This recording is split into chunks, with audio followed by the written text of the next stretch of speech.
In 2013, Egyptians were once again out on the streets. Just 2 years earlier, it was the Arab Spring. And they had removed their leader Hosni Mubarak, who had been in power for 30 years. This time, they were protesting against their first democratically elected president, Mohamed Morsi. And in a major twist, the Morsi government was soon overthrown in a military coup. From the point of view of the United States, the Arab Spring represented a big unknown. They really didn't, the decision makers of the Obama administration didn't really know what to make of it.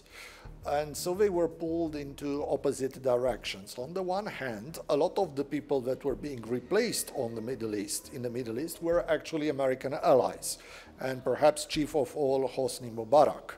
And indeed, a lot of people from the other American allies, such as Israel, were actually warning the United States that replacing Mubarak may not be the best idea, particularly because Mubarak had been a friend of Israel. So at the time of the Arab Spring, Israel was trying to figure out what is happening in the changing region, because we used to know the Middle East in one way, and all of a sudden things were changing. On one hand, Israel supports democracy in the region and wanted to see democracy along the years.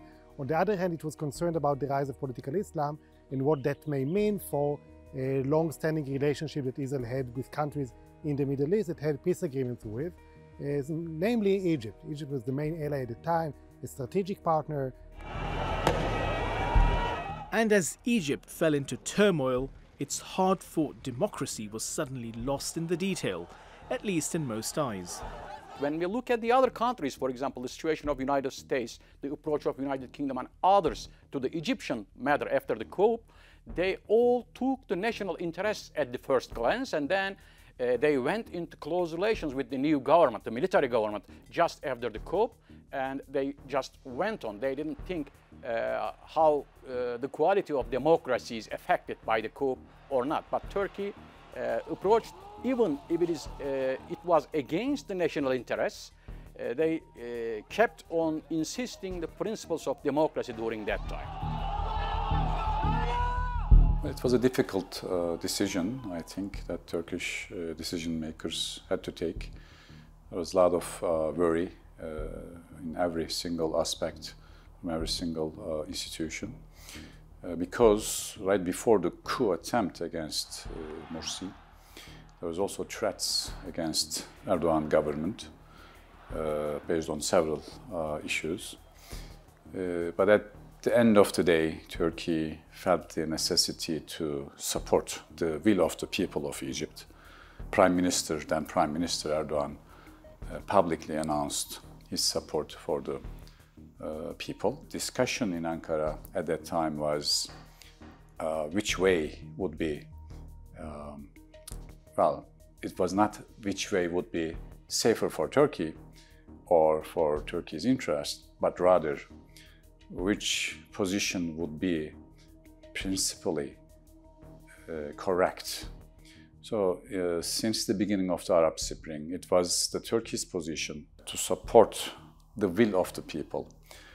This does not mean that overthrowing the governments all around the Middle East, all around North Africa or the Gulf, but rather Turkey's position in certain circles in Ankara was that at least at some level, people's will should be reflected in the government, because for so many decades in these countries, people were ignored and people were demonstrating since the beginning of the Arab Spring on the basis of better lives, better working conditions, dignity, if you will. So when that possibility sort of arose, decision makers, although some people disagreed with this, decision makers felt the necessity to simply bring some level of working democratic, or adding some democratic aspects to existing regimes, if you will. At that time, the Turkish calculation was that the the popular uprisings in Middle East will lead to the collapse of the long-lived regimes in the region. So in that regard, so Turkey should take a side with the popular uprisings. This is on the one hand, ethically, this is the true part, and on the other hand, it is also parallel with the Turkish natural interests. So in that regard, Turkey took a side with the popular uprisings. So when these popular uprisings spread to Egypt, Turkey also supported the legitimate demands of the Egyptian society, Egyptian people. Meanwhile, a popular revolution in nearby Syria had spiraled into a civil war. Opposition groups were fast gaining ground after taking up arms against the repression of the Assad regime forces. But not long after, Iran's Revolutionary Guard Corps and Lebanon's Hezbollah militia entered Syria to help their ally Bashar al-Assad, once again leaving the concerns of the people in the dust.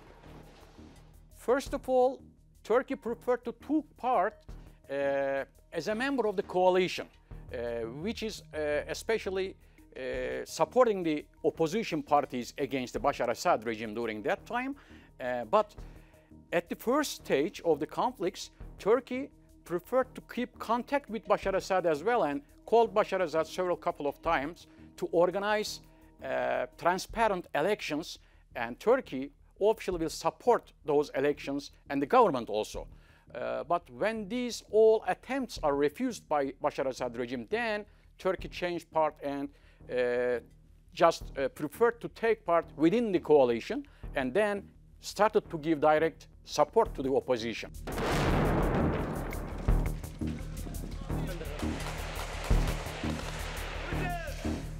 When you look at the Turkish position towards the Syrian uprising, Turkey, parallel to other mass movements in the region, took a side with the people's legitimate demands. And parallel with the whole international community, Turkey thought that the regime, Assad regime, will fall in a quite short time period. So in that regard, the non-state actors and terrorist organizations, radical movements will not gain strength in the Syrian territory, and the regime will fall and a new government will be formed in Syria. So this was the main calculation, again, as I said, parallel to with the all international community. But apart from this calculation, we saw that with the Russian and Iranian support the Syrian regime, the process in Syria had turned to the opposite side. At the first stage of the Syrian civil war, the Syrian regime managed to hold its presence and power in Syria. And with the Russian intervention, actually the process had turned to the opposite side, and Syrian regime managed to survive. But as the regime held on, terrorist organizations such as Daesh and the PKK's Syria branch, the YPG, made the most of the war to claim swathes of Syrian land.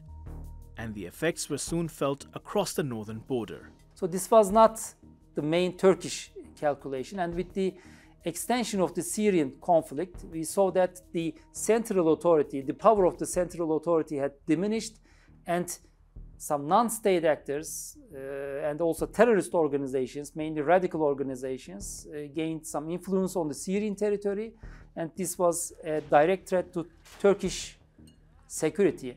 This has fully transformed Turkish perception about Syria, because at the first and second stage of the Syrian civil war, Turkey was mostly focused on a government change in Syria, but in the course of the Syrian conflict, parallel to the rise of these radical movements, and especially with the rise of ISIS and YPG, the security threats originating from Syria become the most important factors that shapes Turkish Syria policy. So at the third stage of the Syrian conflict, Turkish priority in Syria had become the fight against terrorism, mainly against YPG and ISIS. It is a real threat. I mean, when we look at 2014-15, when ISIS and YPG had gained territorial control in Syria, and when we share border with these terrorist organizations, we see a critical rise in the terrorist attacks against Turkey.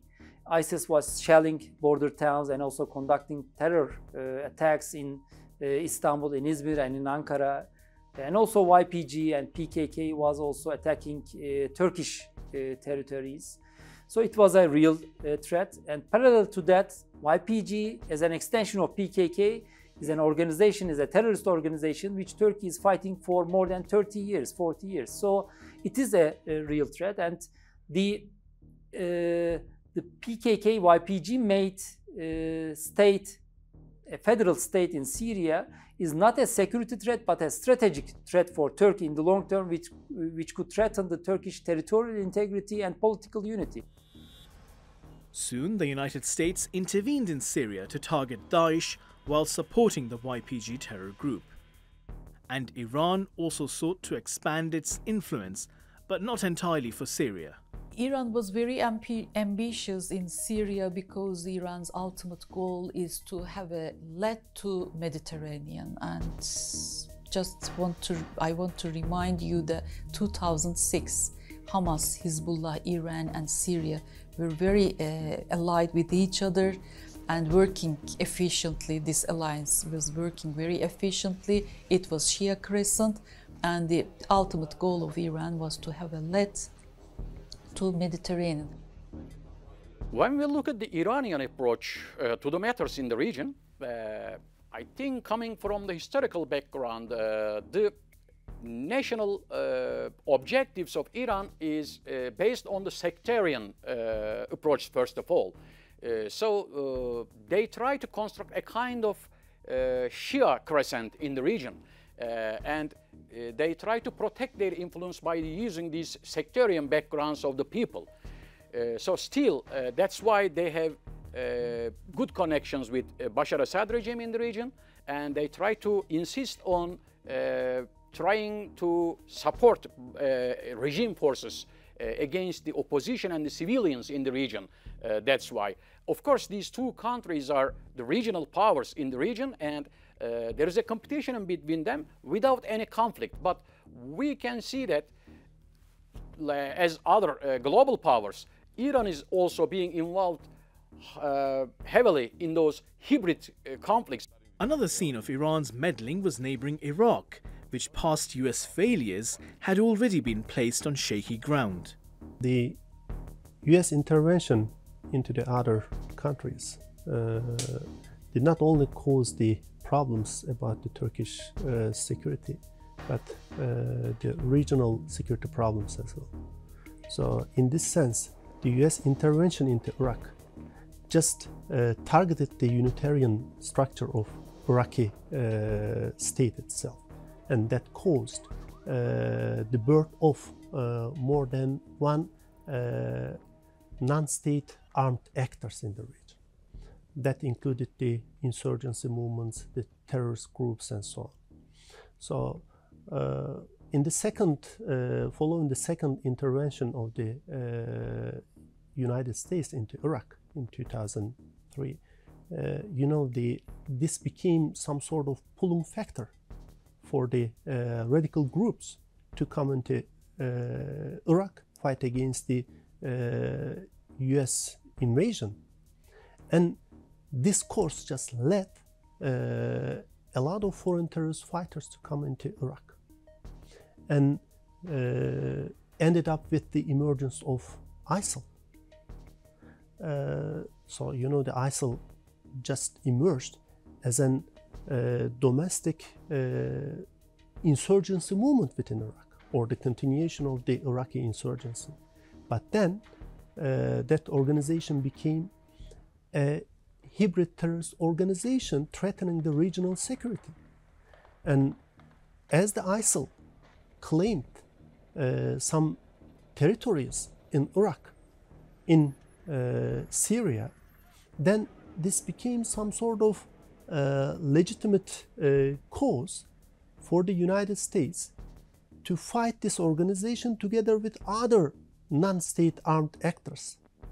That includes the terrorist organization of the PYD, which is the PKK's Syrian offshoot.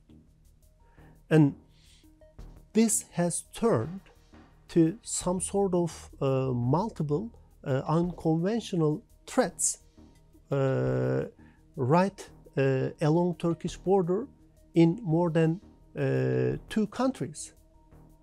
And this was the really big challenge for Turkish national security. And this also, as the PYD elements gained the military assistance from the United States, this just enhanced the PKK's activities in Turkish territory. And even the PKK just attempted to wage some sort of urban terrorist campaign against the Turkish security forces in eastern Turkey. So in this sense, the triangle between Turkey, Iraq, and Syria just became an area of PKK's activities.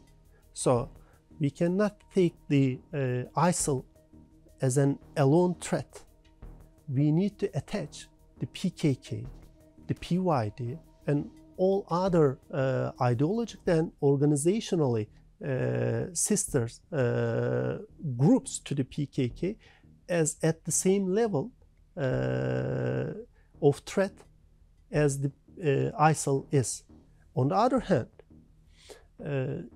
the US failure in Syria also ended up with the emergence of multiple radical groups. So when the United States stopped supporting the revolutionary movement in Syria, this also ended up with more problems just knocking the doors of Turkey as multiple security threats. That includes the terrorist organizations, immigrant influx into Turkey, humanitarian crisis, and so on. Starting from the Gulf operation, the second operation, America normally invaded Iraq, but we have seen that even if millions of people lost their lives, still they couldn't construct a good democracy in the region. Even in the last elections, for example, we have seen a very polarized situation, and it is really very difficult to construct a government in Iraq situation. But a weak administration in Iraq had security implications for its neighbors, especially Türkiye. When we look at the northern part is totally controlled by some Kurdish fractions, but PKK-PYD is still maintaining their existence, especially in Kandil region, with the existence of their leaders as well, and they are organizing their attacks from that region to internal Turkish territories and also to the Syrian side as well. So we can say that by using that territory as a safe haven for themselves, they are exporting the terrorist activities to Turkish territories.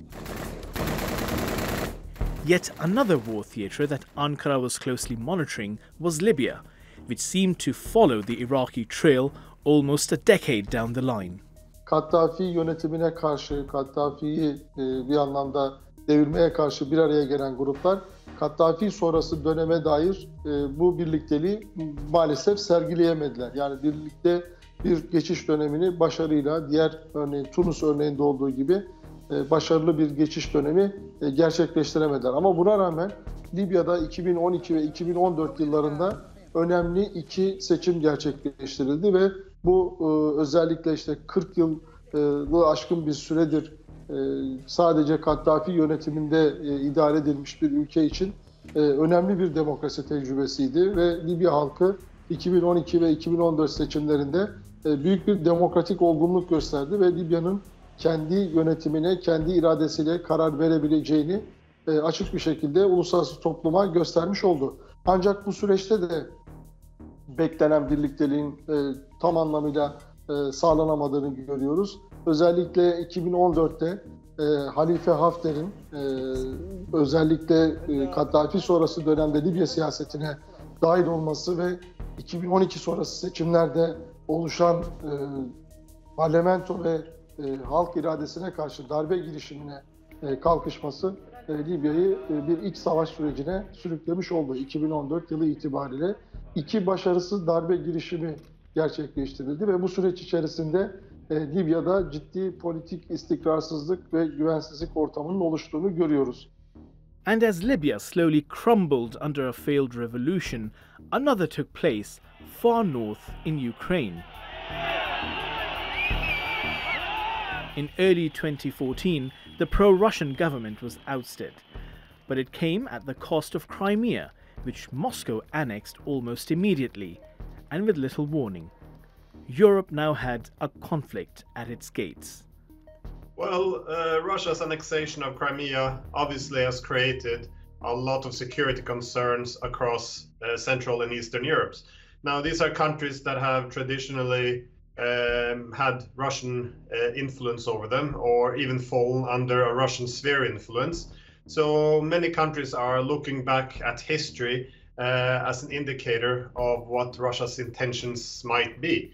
Now, that being said, there's not a uniform belief around this. So there's also others who kind of acknowledges that Russia might also be responding to these security threats it sees from an expansionist NATO. So, but overwhelmingly, though, I would say in Eastern Europe, the main sentiment is one of concern, as this has really sparked a lot of fear that Russia might, again, come for them in the future as well.